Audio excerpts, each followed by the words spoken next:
Қаржы қағидалары кітабынан әдет қалыптастыру алгоритмі һәм қаржылық әдеттер. Өзін өзгерткісі келген адам әдеттерінен бастайды. Мысалы, ол телефонға телміріп, Инстаграмда сағаттап отыру өзіне ешқандай пайда бермейтін, бұның жаман әдет екенін түсінеді. Сосын бұл әдетін тұншықтыруға кіріседі. Түрлі шектеулер қояды, нәпсісімен күреседі, былайша айтқанда телефоннан тәуелсіз болу әдетін қалыптастырғысы келеді. Бірақ мойындау керек, көп жағдайда мұндай талпынысы сәтсіз болып жатады. Көп ұзамай бұрынғы әдетіне қайта басады. Себебі оның әдеті қалыптастыру алгоритмі дұрыс болмай тұр.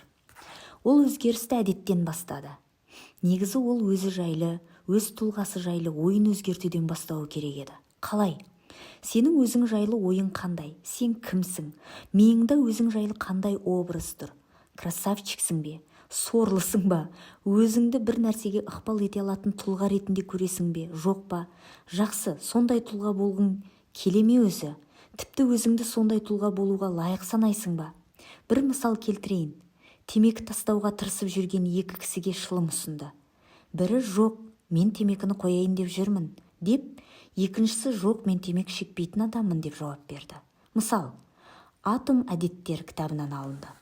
Қалай ойлайсың, екеуінің қайсы шылым шегу әдетінен тезірек арылады? Байқадың ба? Бірінші ойша өзін әлі де шылым шегуші адам санап тұр. Әуелі өзің жайлы ойыңды өзгерт.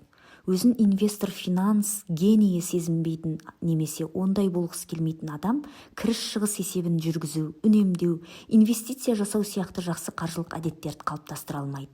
Қанша тырысса да, ал өзін жастарға үлгімін деп санайтын адамға күнде шашын жуып, киімін реттеп, аяқ киімін сүртіп, жинақы болып жүру қиын емес.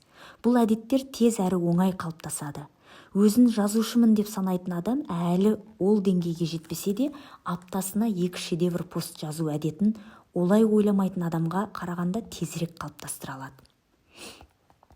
Әдеттеріңді еске алшы, не үшін қиын болып жатқанын түсінген шығарсың. Нәтижені соған жеткізеді-ау деген әдеттерді емес, қандай тұлға болғың келеді, соны көбірек ойлауың керек.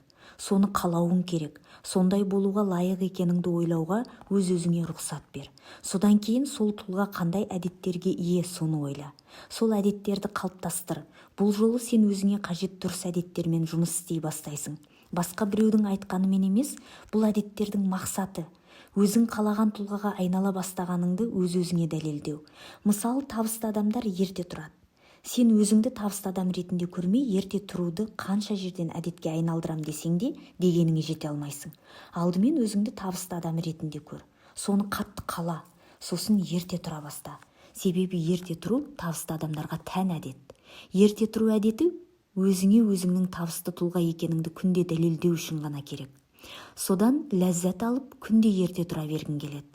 Ал ләззат сыйламайтын, нәтиже бермейтін істі ешкім істегісі келмейді. Мысалы, толық адам артық салмақтан арылуды мақсат етеді. Күнде 5 километр жүгіреді, дұрыс тамақтана бастайды. Бұны бір күн істеу оңай, бірақ 1-2 аптадан кейін шыдамай, бұрынғы өмір салтына оралады. Себебі бұл әрекеттері, әдеттері өзі күткен нәтижені бермей жатыр. Әдетті нәтижеге жеткізетін құрал ретінде ғана көрсең осы. Қайтсе, бұл әдеттер оған ләззат сыйлайды. Ол салауатты өмір салтын ұстанатын тұлға болуды қалауы керек. Сол образ миында жанып тұруы керек. Кезекті 5 километрін жүгіріп, дұрыс тамақтанып, ол өз-өзіне сол образға сай болып жатқанына тағы дәлелдейді. Содан ләззат алады да, жақсы әдеттерін шабыттанып қалай береді, бір уақытта сол әдеттер оның болмысына айналып, ол тұлға ретінде өзгеріп шыға келеді.